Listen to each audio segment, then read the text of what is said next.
Στο βίντεο που ακολουθεί παρουσιάζεται διπλωματική εργασία με τίτλο «Βαθμονόμηση συσκευής διάστρωσης άμμου για πειράματα σε σεισμική τράπεζα».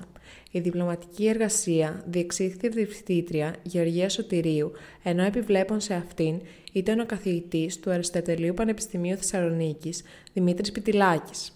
Η παρούσα εργασία πραγματοποιήθηκε με σκοπό τη βαθμονόμηση της συσκευής διάστρωσης άμμου του Εργαστηρίου Εδαφομηχανικής, Θεμελιώσεων και Γεωτεχνικής Σεισμικής Μηχανικής του Αριστοτελείου Πανεπιστημίου Θεσσαλονίκης.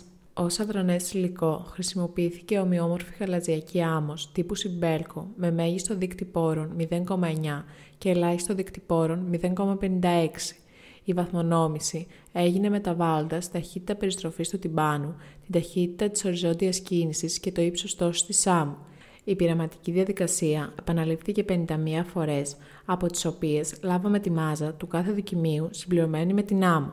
Μετά από επεξεργασία των αποτελεσμάτων, σχηματίστηκαν τα διαγράμματα της σχετικής πυκνότητας, του ειδικού βάρους και του δείκτη πόρων, ενώ λάβαμε τις γραμμικές εξισώσεις από το κάθε διάγραμμα. Από τα αποτελέσματα της πειραματικής διαδικασίας διαπιστώθηκε ότι το μέσο ποσοστό μεταβολής κυμαίνεται από 0 έως 6% και στις περισσότερες περιπτώσεις η σχετική πυκνότητα και το ειδικό βάρος μειώνονται, ενώ ο δείκτης πόρων αυξάνεται όταν η ταχύτητα περιστροφής αυξάνεται, ενώ από την ταχύτητα κίνησης και το ύψος τόσης προκύπτουν αντίθετα αποτελέσματα. Επειδή οι μεταβολές που προκύπτουν είναι αισθητές μόνο σε συγκεκριμένες περιπτώσεις, κρίνεται σκόπιμη η χρήση διαφορετικού εδαφικού υλικού που δεν θα είναι ομοιόμορφο, η αφαίρεση των μειωτήρων της συσκευής, η πραγματοποίηση πειραμάτων για ύψος τόσης μεγαλύτερο του 0,67 μέτρα, η διερεύνηση της επιρροής του ύψους τόσης μέσα από σχέσεις εξάρτησης και η επανάληψη των πειραματικών διαδικασιών για σύγκριση των αποτελεσμάτων.